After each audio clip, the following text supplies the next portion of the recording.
Well, congratulations, Disney. You actually did it. You managed to do it one more time. You managed to sucker in what little bit of a fan base you had left to basically pull another bait and switch and fool a bunch of idiots into believing that you actually had something worth of substance here.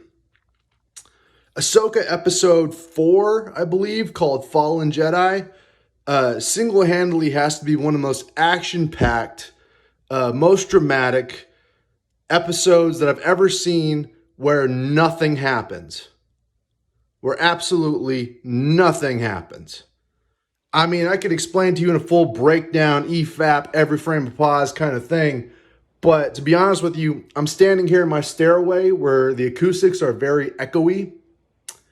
And I'm going to give you exactly what this show deserves. A very half-assed video review on this half-assed episode that I just watched. Throughout this whole episode, I don't know if Disney Plus airs this stuff right after they're done editing, like just after it gets finished in the cutting room, because the picture frame kept going in and out of like this color tint.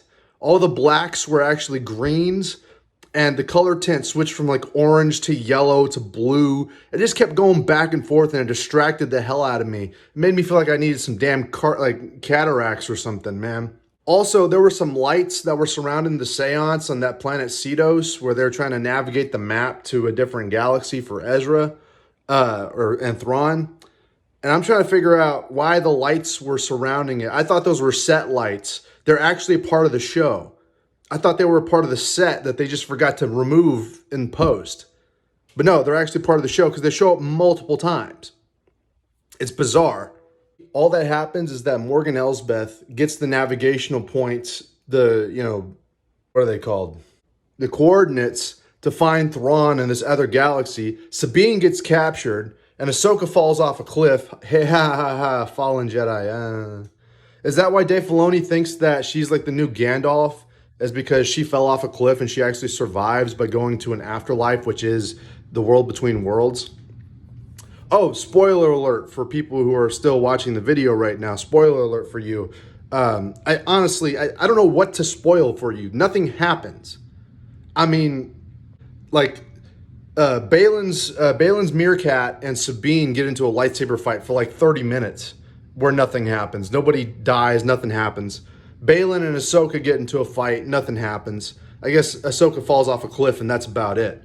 I guess it's worth mentioning Marak, that masked guy who looks like an Inquisitor. Marak.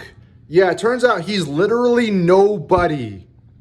No. Not even in a Last Jedi sense of nobody. When Ahsoka cuts his ass down in a matter of seconds, he turns into dust. He was literally nothing and nobody. All those theories, all those hype channels, all that bullshit we heard over the past couple weeks. Oh, Marak is Ezra. Oh, it's a clone of Luke. Oh, it's Darth Maul. Oh, it's Starkiller. You guys got fooled again. Again.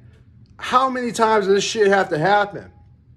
These are the same people that thought Mephisto was going to show up in WandaVision. They thought that Wolverine and Tobey Maguire's Spider-Man were going to show up in Multiverse of Madness.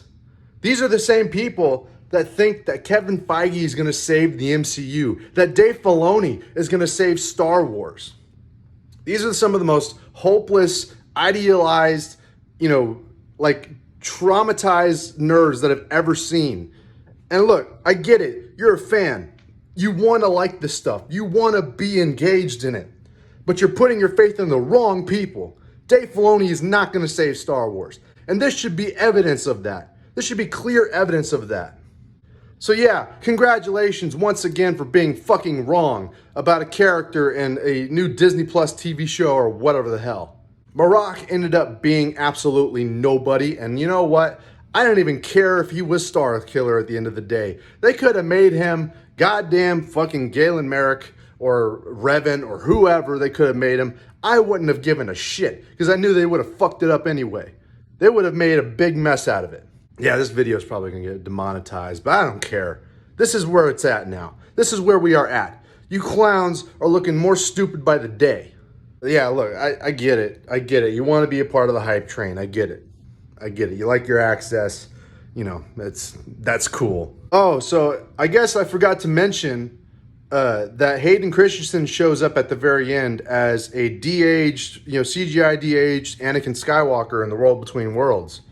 So my question is, if you're excited, well, first of all, if you're excited to see Hayden Christensen again as Anakin Skywalker, let me remind you of Obi-Wan Kenobi and just let that sink in for a second. If you loved Obi-Wan Kenobi, this shouldn't be a problem for you. If you hated Obi-Wan Kenobi, let me just let that sink in your brain what kind of mega disaster that shit was. Just to remind you, okay? Now that you've had time to think about the absolute disaster that Obi-Wan Kenobi actually was, think about what they could fuck up here with Anakin being back in the World Between Worlds. He doesn't look like a Force ghost. He looks like Anakin Skywalker in Revenge of the Sith. Which means, theoretically speaking, as a theory, sort of junkie here, because I do watch these theory channels and I sometimes do enjoy them. I just, I hate to see when they, say stuff that ends up being clearly wrong because it's right under their nose. Anyway, I'm getting off topic. Someone please explain to me, since Anakin Skywalker looks like a normal Anakin Skywalker that's not a Force ghost, from Revenge of the Sith, de-aged Hayden Christensen, how he shows up in the World Between Worlds to meet Ahsoka in a different timeline. Now look, I get it from Rebels. The World Between Worlds acts as a sort of, different time period. Like, it's kind of like the quantum realm or the warp from Warhammer. But this would indicate that Anakin sometime in his lifetime would have gone into the World Between Worlds, like either during or before Revenge of the Sith. I see no other way around that. Like, nobody mentioned that at all. And I can't wait for them to finally reveal some sort of bullshit, rabbit out of the hat sort of mystery bag thing that they're going to pull off here to make it make sense. So that all the idiots can keep clapping like seals, so they can keep up this hype train. Oh, Ahsoka was the best thing ever. Y'all keep getting played by a company that hates you. Disney, Lucasfilm, they hate you. They absolutely despise you. I don't really know what else to say here. Nothing happens in this episode except for one cameo that's going to get you really hyped if you're a, Pavlov's dog or something. And the other cameo Easter egg thing that happened in this episode ended up being fucking nothing. So congratulations, you guys were wrong. I'm sorry. I know I went on a tangent here, but I'm not happy with the state of Lucasfilm, and really no one should be. In fact, I don't care anymore. What I'm really not happy about is how often this shit happens and people still let it happen. That's what I'm not happy about. I don't give a fuck about Star Wars anymore. They've lost me as a fan. I'm no longer on the hype train. I don't care anymore. Okay? There's nothing that Disney or Star Wars or Lucasfilm can do to bring me back as a fan. They're going to have to try real fucking hard to get me back. What I have a problem with that I really get enraged at is that this stuff still happens and people keep letting it happen. People won't stand up and call it out. People won't do what I'm doing and get on YouTube and say, you know what? I didn't like this, Dave Filoni. This was a stupid idea. Not enough people are doing that. But you know what? Whatever. If they really do enjoy it, that's their prerogative. I'm not here to shame them for liking it. But ultimately, if they do have a problem with it and they're staying quiet, that's my problem. That's where I have to draw the line here. So just know, as a fan, or a fan of Star Wars prior to Disney, I can't shame people for liking Disney Star Wars.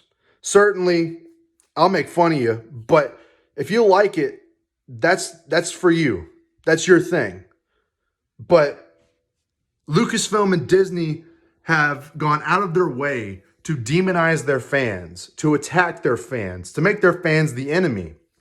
So that when things like this happen and they laugh in your face when you are wrong about a character, theory, or whatever, yeah, I get kind of edgy about it because they've done this several times. I hope some of this makes sense. I'm just going off on a tangent. I'm rambling. Hope everyone has a good day. Hope I didn't bring anything down in your day from listening to this. Go out, drive safe, be nice to everybody. Don't trust Lucasfilm and Disney. Come on. But other than that, everybody have a good day. Be safe. Do what makes you happy. don't smoke crack.